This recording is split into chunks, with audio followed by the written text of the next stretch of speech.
Just over 2 months ago, a deep-sea oil rig leased by BP exploded in the Gulf of Mexico, unleashing an oil spill which is now one of the worst ecological disasters the world has ever seen. It has put millions of people and wildlife living along vast parts of America's coastline in jeopardy. It has caused an unprecedented cooling of our relationship with the US and is costing BP billions of pounds to fix.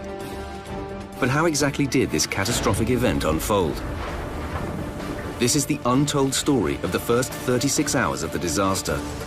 From the moment the rig blew up, the scramble to save the lives of its workers, and the desperate attempts to salvage the rig and avoid the cataclysmic damage that followed.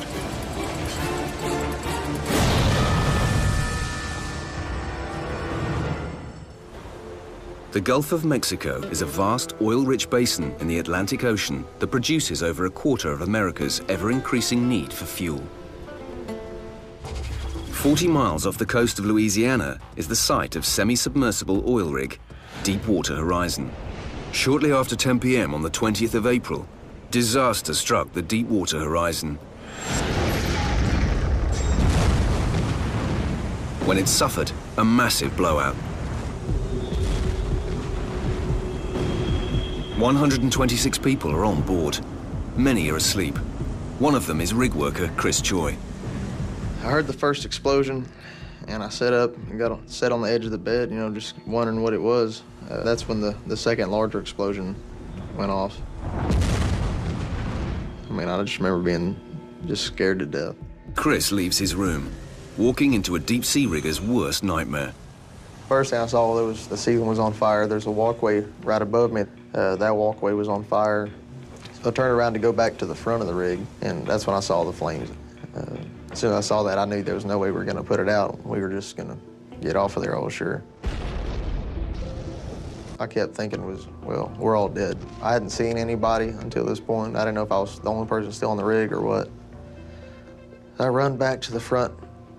My chief mate is running down there towards me, and he's hollering. I can see the crane operator that fell. He said, I can see him down over by the starboard crane, and I can't get to him. And while we were trying to get over there, there was some more explosions, and it just put flames in between us and the crane operator. And we didn't have a choice but to turn around, which is a horrible thing to have on your mind, that you know you were right there next to somebody that you couldn't help. The Deepwater Horizon is unlike conventional rigs built on legs. It is a state-of-the-art semi-submersible platform costing hundreds of millions of dollars to build and is designed to drill new wells. Once in position, the two pontoons are flooded with seawater to stabilize its massive platform. This allows the rig to operate at depths of over 1.5 miles. But deep-sea drilling has always carried dangers. The explosion is so violent that the first distress calls the Coast Guard received come from rigs and boats several miles away from the burning platform. I took the call. The person was panicking. The person was telling me that there was a rig is on fire and he can see it. Lieutenant Nathan Houck was the lead officer on duty that night. We received a report from a van that said that an entire rig was on fire with over 100 people on board, and people were jumping overboard. There's no waiting around for that. That's an immediate response. We launched everybody that we had available. We also launched every helo that we could find. Initially, when the first report came in, we didn't know whether or not there was over 100 people in the water. With everyone scrambled, 4 rescue helicopters are in the air within minutes. The adrenaline starts flowing immediately. Your heart starts racing immediately. There's a sense of urgency. But the helicopters have limited capacity to carry any rescue victims, and there could be more than 100 casualties already in the water. The initial explosion was 115 nautical miles away from our base. We can, at most, rescue 3 to 4 people at a time. Where are we going to take them? What's their condition? At the time we launched, we didn't know any of this information. A few minutes later, the Coast Guard crews could actually see what they were dealing with. I could see the glow of the burning rig at 90 miles away. I knew this was big. It looked like that I was flying to New York City. As the helicopters get closer, it becomes clear just how dangerous any rescue attempt is going to be. We were hovering about half a mile to the east of the burning rig, and I could feel the intensity of the flames through the fuselage of the airframe. And I was looking into this burning hulk of metal, and it was like looking into the face of the devil. With the lives of up to 126 rig workers at risk, the Coast Guard team have to be ready to put their men into the water. When you're out there on a rig, fire breaks out, there's not a whole lot of places for you to go. The oil rig support ships, or tenders, try to cool parts of the rig so that the men on board can find a way off. They are also cooling the main superstructure to try and preserve the metal and keep it afloat until the firefighters can get there. The fire is being fed by a pipe that connects the rig to the ocean floor. These rigs are designed to be held exactly in place using thrusters under the platforms and a satellite positioning system. With that system now destroyed, the only thing holding the rig in place is the riser pipe, which moves debris and mud and oil back to the surface. As the Coast Guard's search of the rig for survivors proves initially fruitless, the only hope is that the 126 workers on board had already made their way into the lifeboats. Everybody started hollering to abandon the rig. I got the number 2 lifeboat, and that was the lifeboat that most of the hurt people were in, the injured guys were in. Chris Choi helps his injured colleagues until they get lucky when a rig supply vessel working in the area finds them drifting and hauls them on board. At that point, we had a little bit of hope that we were going to be able to rescue some people. They wanted us to pick up the critically injured first, the ones who weren't able to walk. Coast Guard showed up, I want to say 30 to 45 minutes after we got on the boat. They sent a couple guys down to help us. These guys are the Coast Guard's elite swimmers, highly trained rescuers who are ready to go into the water to save injured or drowning people. It's going out the door, your adrenaline's just running, you're excited. You get on the boat, and then you see all these people that are injured, and it's kind of like, what do I do? 10 people at the rail. When I first went in, my rescue swimmer, Kurt Peterson, said, this is who we want to get out first. He's got really low vitals. He had a severe laceration to his neck, screaming in pain. So I was like, all right, well, let's get him going. Survivors getting in the basket very slowly. This is a chance for the Coast Guard swimmers to assess just how badly hurt the survivors from the rig are. There's people with multiple leg fractures, blisters, charred skin. It's really undescribable. Okay, survivors at the door. While the rig continues to burn, the critically injured are flown to hospitals in Alabama and Louisiana. 7 hours after the first explosion, 115 of the 126 who are on the rig are accounted for. In the hours ahead, specialist rescue teams spring into action. Hit the road. We've got a rig on fire. Respond and be at the airport as soon as you can. Dawn reveals the enormity of the rig inferno. The images just burn in my head. I'll never forget watching that. And the Coast Guard have to step up their search. It's not over yet. It's not uncommon for us to find people after they've been in the water for a day or two.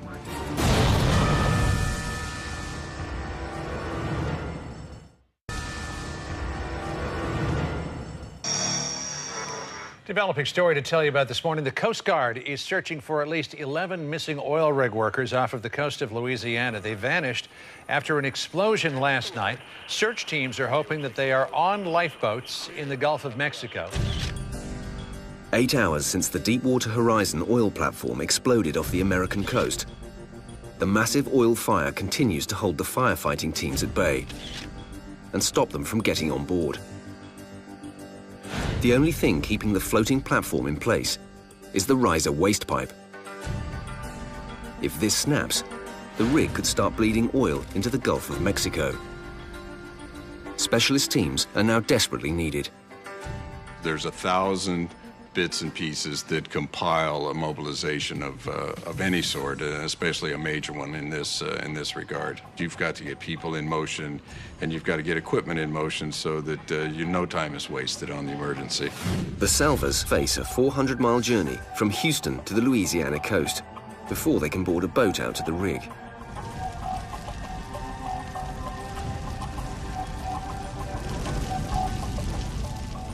A second team has been called in from Holland, who are specialists at fighting fires at sea.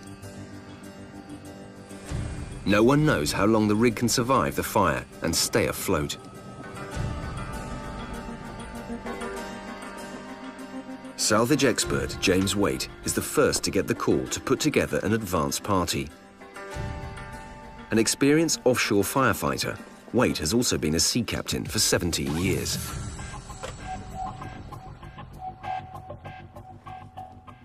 Well, the phone rang early in the morning, and basically the conversation went like this: Jim, how fast can you pack? Hit the road. We've got a rig on fire. Need you to respond and be at the airport as soon as you can. At the time when we were mobilized, we had no way of knowing how serious the fire was on board. As Waite races to Houston Airport, information about what happened is coming in from the boats around the rig. Whatever caused the explosions is still unknown. The rig is still burning. But no one knows how many rig workers have escaped and how many are still missing. Of course, when the word came out, not all were accounted for. In your mind, everything changes. Now your emphasis shifts from that of a simple firefighting evolution to a search and rescue operation supported by a firefighting evolution. And you start hoping that you can have some success with the search and rescue. If the salvage team are to stabilize the rig, stop it from sinking and tow it to shore, putting the fire out has to be the first priority. That means using their own specialist firefighting equipment, all of which needs to be urgently transported out to the rig. Any ETA on your trucks? Any info on that? They will also need specialist equipment to be able to board the rig. So a total of 42 tons of equipment needs to be taken to the coast by road. I got 3 trucks. Okay. My first thoughts, again, are what do we have, what do we need, where can we get it, how fast can we get it there? About 2 hours? Yeah. Okay, good. I was on the phone immediately and started looking for vessels. We started calling all of the boat companies. Ray has located a boat to take the salvors out to sea at Port Fourchon in Louisiana, which serves 90% of the Mexican Gulf's deepwater platforms. The burning rig is then at least a further 10 hours by boat from Fourchon. As the convoy of 4 trucks heads out to the coast, it is already more than 10 hours after the explosion. All right, good. The trucks are going to leave here somewhere at 3 or 4 o'clock, I think, so they should be down there just about midnight by the time you guys are ready. In Fourchon, the second member of the Salvage Advance Party, Joost van den Driest, joins James Waite on the first boat out to the burning rig. It's a very mixed feeling, you know. On the one hand, you know, it's a major disaster. On the other hand, it's also a big job waiting for you. The ships fighting the flames are oil-field vessels that were in the area when the rig first exploded, but they are still having little effect. Their hoses continue to try and cool parts of the rig so that anyone who might still be trapped on board has a better chance of surviving. On the shore, the fate of the workers still missing remains anyone's guess. Just wait and see. And wait until we hear something. That's all we can do right now. Them things blow up out there. You don't know who was alive and who was not. Out at the rig, 10 hours after the explosion, those who have been found and rescued, but who do not need urgent hospital treatment, are still on board the boats that saved them. And we sat there and pretty much watched the rig burn for 6 or 7 hours. The images just burned in my head. I'll never forget watching that. We all got in a big group on the boat of the deck. And, you know, we figured out, you know, we were missing 11 guys. And, you know, we just kept praying that somebody would find them. The Coast Guard step up their efforts. The helicopters are joined by a plane. All 5 aircraft fly continuous missions, making the most of every resource at their disposal to turn the frenzied search for survivors into a fully coordinated mission. It's a horrible thing, but when something like this does happen, I feel like we're trained well enough to respond. We're creating search patterns based on conditions on scene out there. We have computer programs and stuff that help us analyze the currents and we launch assets accordingly. Our goal is to save everybody. We just don't give up, just continue the search. By now, the explosion is the headline story around the globe. The company that owns the rig says there was no sign of trouble before the blast, and it's too soon to know what may have caused it. The fact that this was such a massive explosion and it is still burning suggests that this was very fast. It was some kind of combustion of a mixture of natural gas and oil, quite possibly. The shocking images of the burning rig mean the world can clearly see what the rescuers are up against, and viewers around the world wait for news of the missing men. Tonight's breaking news, the frantic search for those 11 missing oil rig workers. Admiral Landry, do you have any sense whether there are any survivors here? We don't want to give up hope that we might be able to find the 11 unaccounted for personnel, so we have an active search and rescue case going on throughout the night. It's not over yet. It's not uncommon for us to find people after they've been in the water for a day or two. Shortly after dark, the 4 trucks containing the emergency salvage equipment make it over the state line and are now in Louisiana. But the hardest part of the high-tech cargo's journey is still ahead. So in Port Fourchon, when the first of the trucks arrives, it needs to be unloaded in double-quick time. Okay, you truck number 1. Okay, I'm Flash. Which is where Steve Boudreau comes in. Everybody knows me all the way around the world as Flash Boudreau. The that was gonna come off? The 3-inch here is gonna come off? And they call him Flash for a reason, is he can outwork any 3 people that I've ever met, that's for sure. Boudreau doesn't waste a moment getting everything from the trailers onto the boat. Who's all this stuff? Nah, it's technical stuff, I can't tell you. If I tell you, I gotta kill you. Coffee time! But although he quickly has the rescue gear loaded into the boat can't set sail until the truck with the firefighting gear arrives. Meanwhile, the advance party salvage team are 8 hours into their boat trip and are getting their first view of the Deepwater horizon. You could see the fire for hours before we even got on scene. It was that intense. You could see the fire billowing into the air over the horizon. It's a horrendous, terrific fire. I mean, it's unlike anything you've ever seen. Suckers in the water on one side.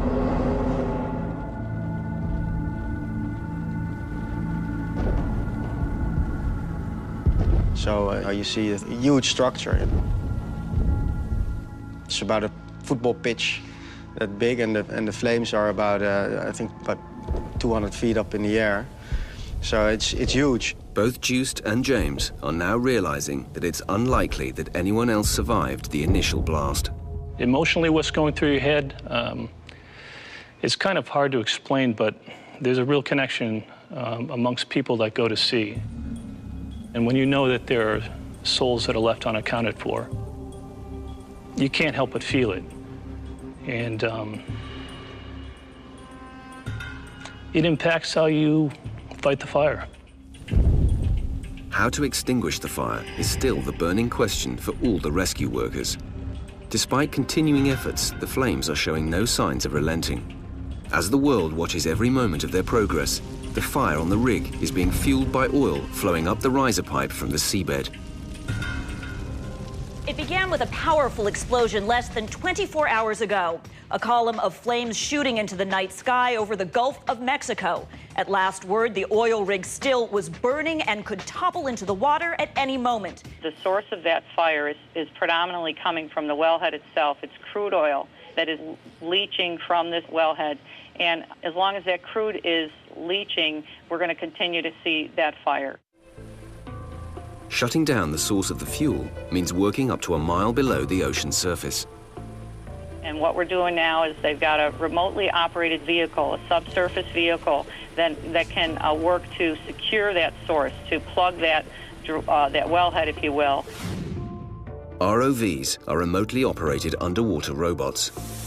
They're being used to try to close the blowout preventer, a vital safety valve on the ocean floor, which should have cut off the flow of oil when things started to go wrong. For some reason, it failed. The constant flow of oil means there is no way the salvage team can reduce the flames enough for them to board the rig and put the fire out. From our perspective, the only way that this fire was going to be able to evolve into the next phase of the firefighting evolution was not until the fuel could be secured on board the rig. If the well can be sealed, the fire will become less fierce and allow the firefighting salvors a chance to get on board. If they can't get onto the rig, their chances of saving it are becoming slimmer by the minute. Meanwhile, in New Orleans, the charter jet with the second salvage team has just landed from Holland, despite Icelandic volcanoes. Leading the news this afternoon, we're live as a cloud of volcanic ash turns Britain into a no-fly zone. Air traffic over the UK had been shut down for 6 days. The airports opened just in time for them to take off. We were lucky in that respect because I know that the Icelandic volcano has put air travel into a turmoil, and that had just subsided that day or the day before, really, to open up the airspaces. And in that regard, we were fortunate enough to get a charter aircraft immediately for the crew coming out of Holland. But the Dutch team still face the 80-mile journey to Port Fourchon, where Flash Boudreau is now unloading the second truck and chasing the others. Hello? Yeah, listen, Ray just called, and we got one truck that's kind of falling behind. 40 miles out at sea, the tender boats continue to hose down the structure of the rig, trying to cool it, desperately hoping to keep it intact until the salvage experts can work out a way to save the rig. There's a tremendous amount of concern about the fact that this rig was not on a stable footing. Its dynamic positioning system was out. Because it wasn't really a rig fire, you know, it was a well fire. The whole well was on fire and it was spitting out oil like crazy. You don't really know how long a rig can sustain that kind of heat. Under the rig is burned. Yep, if they blow the riser pipe, it may go. And the only thing that was tethering it to the seabed was the riser. And in the back of our minds, we were all thinking that now if it was to rupture at the hull, now we have an uncontrolled release which could hit the underside of the rig, spray out and hit our response vessels. Hey, Paul, come look at this. You think they steaming? But you don't really think about that. It's 24 hours since the rig first exploded and started a chain of events that are now hurtling towards a catastrophic disaster. While the rescuers try to find a way to save the rig, many have already given up hoping to save the missing 11 men who may have been trapped on board. Over the next few hours, the inferno on the rig intensifies.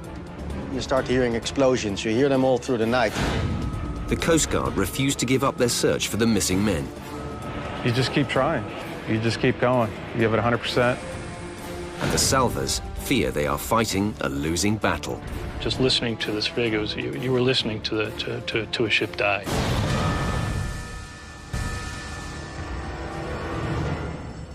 "24 hours after the Deepwater Horizon oil rig exploded 40 miles off the American coast, the second part of the salvage team reaches Port Fourchon in Louisiana.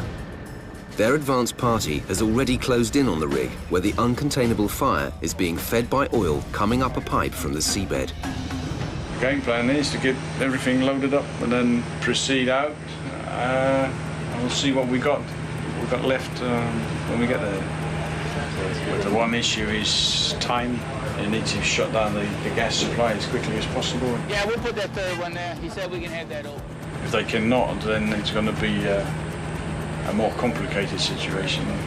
If the oil flow can be stopped, they plan to board the Deepwater Horizon and fight the fire face to face. Constant training for these salvors is vital, even though they are experienced seamen who have had to deal with the deadly dangers of offshore fires many times. Fighting fires at sea is particularly difficult. Conventional firefighting on an oil rig or a ship, you have set goals, which you've been trained and drilled in. You try and establish fire boundaries, and you do that by simple things such as closing watertight doors and bulkheads. and cooling bulkheads and set a boundary that the fire cannot progress past, much like a firefighter, a forest firefighter does when he digs a trench. And then you progress through the oil rig or the vessel in a way that you extinguish the fires and cool and overhaul the fires so they don't rekindle. But this particular case was everything but traditional. This was not a traditional oil rig fire. This was an uncontrolled oil well fire with incredibly intense heat, sufficient to keep the firefighters at bay until that fuel could be cut off. Out at sea, the Coast Guard is still working relentlessly. Their helicopters by now are forced to use other rigs in the area for fuel stops so they can continue their search for the missing men. Well, there's some rigs up here in front of us. It's a large helicopter, but from what we can carry in the back, it's relatively small. We have at most 3 hours of time aloft before we have to refuel. Okay, well, I don't know if you can see it, but there's a little line of lights off to the right. We're flying as close as to a half mile to a quarter mile, circling the rig, looking for survivors in the water, and also using that rig to use as a reference point. You just keep trying. You keep trying as long as there's a possibility of them to survive. You just keep going. You give it 100%. The Salvo's advance party of James and Juiced also haven't given up hope. But the situation is about to get worse. Oh, that back corner's gone. You start hearing explosions. You hear them all through the night. You know, you hear vessels building up steam and then blowing apart, and then you hear steel on steel, things falling down. That crane's gone. You can see where the crane, there it is. Yeah, where the crane was. Look, there's the crane rack. It's melted. Burning into the second night, the flames are still too big and hot for anyone to board the rig, and there is still no progress in closing off the oil flow from below. But back in Forchamp, Steve Boudreau continues to make preparations to board the rig. The rig and everything is still on fire. You can't get on board, but everything is being phased in, you know, for a response, and it's a joint effort with everybody. Try to stop it and save it. Right now, we're trying to get our teams together in position for the attack move. As soon as we can get the fire and everything shut down, that's when we really got to go into play. There is still no new survivors. Everybody has the same thing on their mind is, what about the other guys? You know, the people that we still have to be accountable for. And I think that's the most important thing, because everything else can get fixed.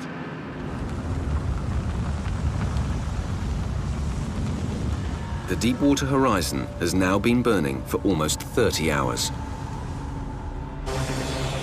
Good morning. At least 11 people are missing after an explosion on an oil rig off the coast of the American state of Louisiana. The rig, which had 126 workers in total, is burning hours after the explosion. 17 people were injured by the blast. For the second time since the initial rig explosion, the sun rises to reveal a clearer picture, and it isn't a good one. As the world watches, the salvage team struggles to see how they can save the rig. It's just an incredible amount of heat. And over time, that heat just structurally degrades the steel.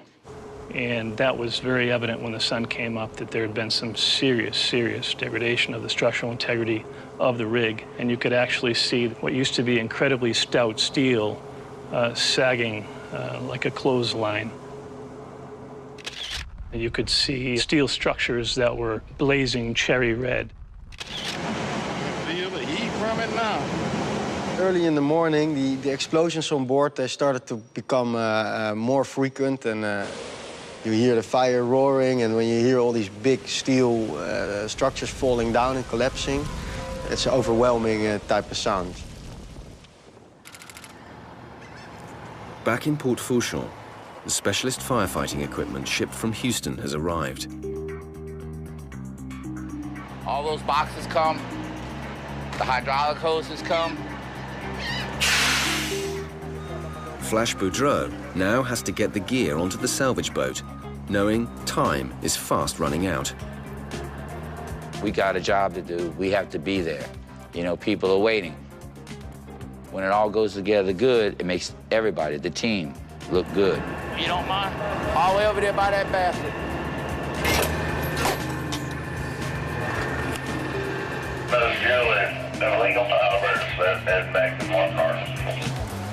But it's at least a 10-hour journey out to the rig, which may not still be standing. Now, a double danger is becoming clear, once again from the riser pipe below the surface. The area around the Deepwater horizon is littered with undersea oil and gas pipes from other rigs. These pipelines will be vulnerable if the burning rig breaks loose and drifts out of control. If the riser was to separate from the wellhead, and that concern is twofold, now you have a rig which is going to continue to burn as it drifts across the Gulf of Mexico with a 5,000-foot tail riser dragging across the bottom like a big anchor, which could damage any number of subsea pipelines and other assets that could cause a catastrophe. And now you've got an oil spill where before you had near complete combustion of the oil that was coming out of this rig. Now you would have no combustion at all in an oil spill, catastrophic consequences of the worst kind you can imagine. One that you can't stop, one you can't access, one 5,000 feet below the ocean.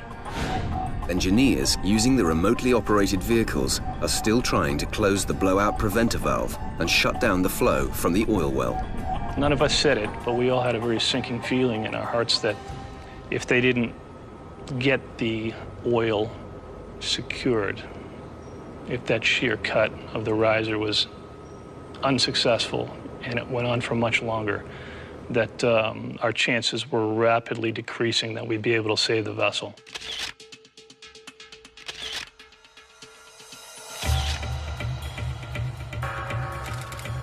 At the salvage company's headquarters in Houston, new specialists continue to arrive. The team are trying to work out how to tow the rig back to port once, or if, the fire can be put out. What it looks like is that the well is feeding the fire. As long as the fire is raging like this, that you can't do anything.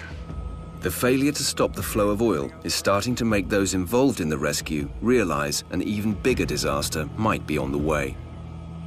The potential for a major disaster is always there. Oh, you know immediately that this is major. That's for certain. Anything with explosions and fires in the middle of the night on an oil rig or a ship or any type of situation, you know it's major.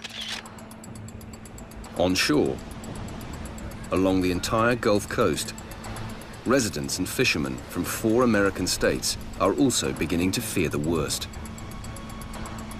This is the gateway right here to the Gulf. It's bad on the environment, you know, like for the fish, the shrimp, the crabbing. It's bad for the fishermen. That makes their living doing that. 36 hours after the first explosion, time runs out. At about 10 o'clock in the morning, for about 15 minutes, you know, you really heard a lot of really loud noises.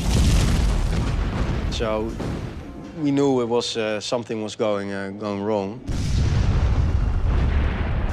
As we were combating the fire, we could hear the rig creaking and groaning and settling.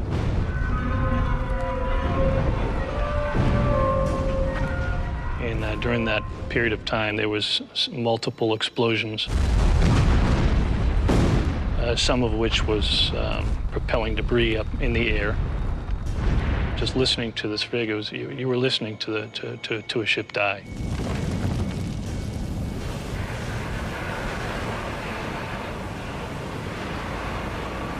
You hear like cranes falling down and decks collapsing and everything. At that point in time, you know, I issued a warning to all the firefighting units to be ready for emergency escape.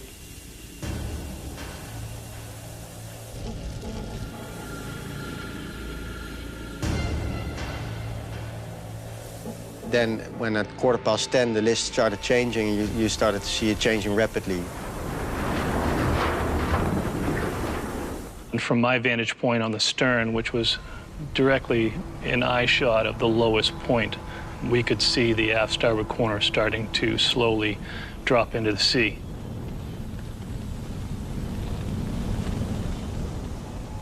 It was about 5 or 7 minutes before the complete structure went down.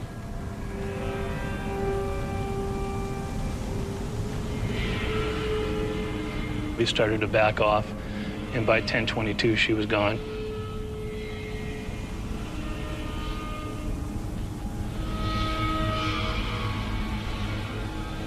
She slipped under the waves.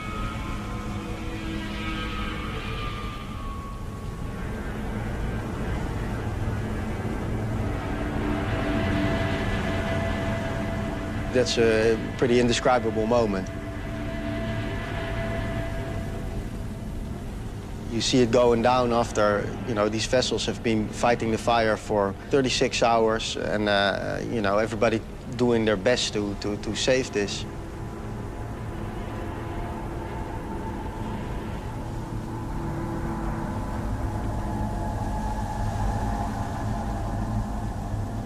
When you lose a vessel, it's just a somber moment. You feel the loss. You feel the failure.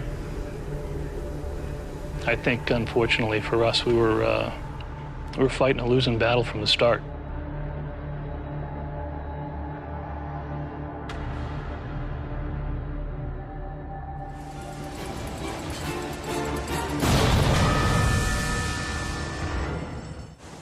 You're in the Situation Room. Happening now, disaster upon disaster in the Gulf of Mexico as a burning oil rig sinks, raising fears of an environmental nightmare.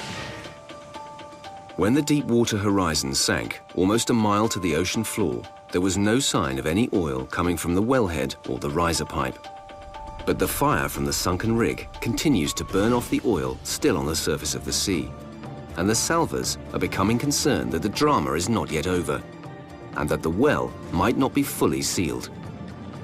It's in 5,000 feet of water. Of course, it's got the potential to be catastrophic, but truthfully, I don't know to what degree. The salvage team can play no further part in the rescue.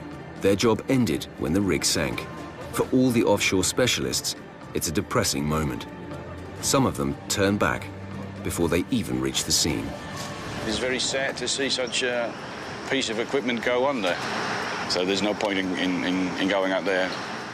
The Coast Guard are next to face depressing disappointment. 3 days after the explosion, their search for survivors is called off. The 11 missing men are presumed to have perished on the platform during the initial explosion. You think about the victims' families.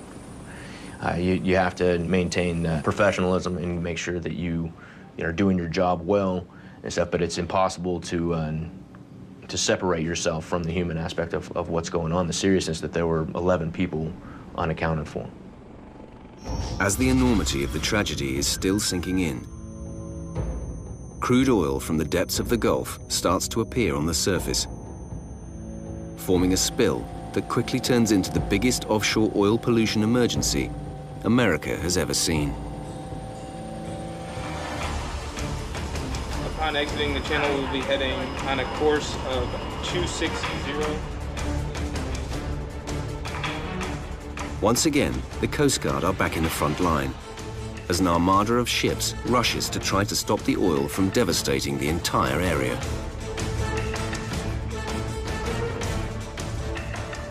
This is a Coast Guard cutter, the Oak, a state-of-the-art multi-purpose ship that is one of many Coast Guard vessels diverted to the crisis. This has been designated as a spill of national significance.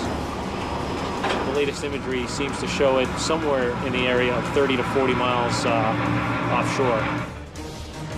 As the spill spreads rapidly westwards, the Oak is trying to find the leading edge. When it proves difficult to spot the edge of the oil from sea level, planes are deployed to track it and guide the Coast Guard vessels to the right place. Very good. Just give us a call if you sight any oil that the technicians believe is recoverable.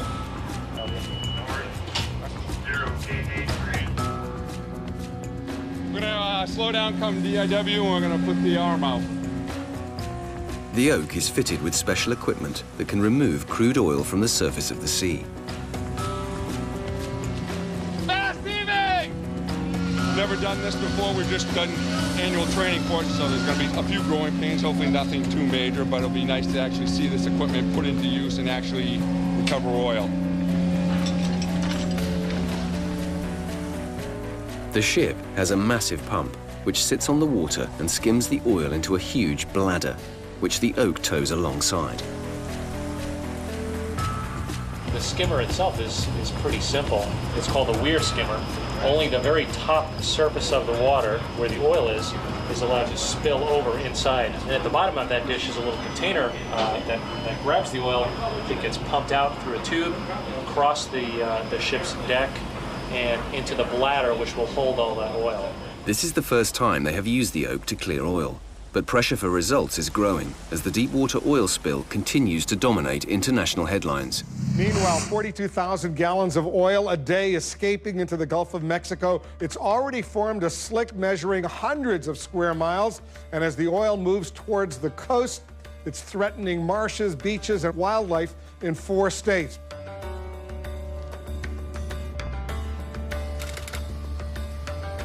The Coast Guard are now at the focal point of the world's growing concern that this disaster is becoming uncontainable.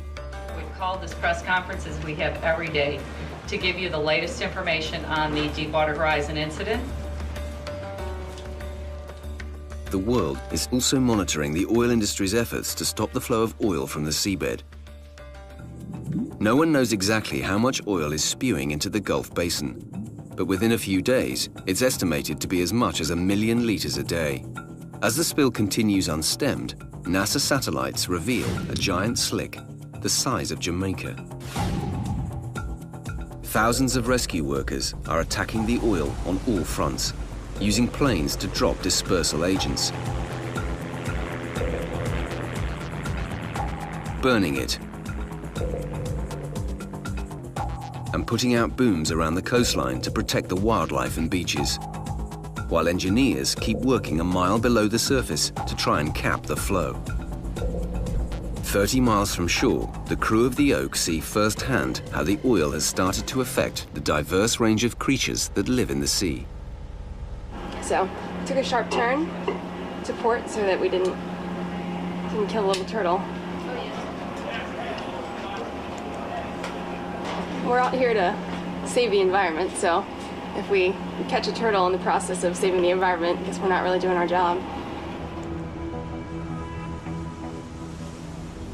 The Oak skimmer sucks up 100,000 liters of crude before the bladder they store it in is full. It's then loaded onto a supply vessel and taken back to shore to be safely disposed of. The contents of that first bladder, once refined, are enough to fill the fuel tanks of 1,000 cars. But as the slick migrates towards the coast, rescue vessels like the Oak struggle to keep the oil at sea, where they hope, perhaps in vain, to collect it.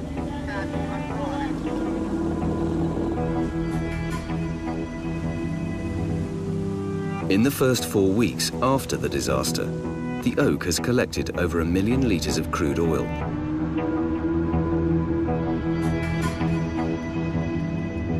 In the 10 weeks since the Deepwater Horizon exploded and sank, the slick has become the largest offshore oil spill in American history.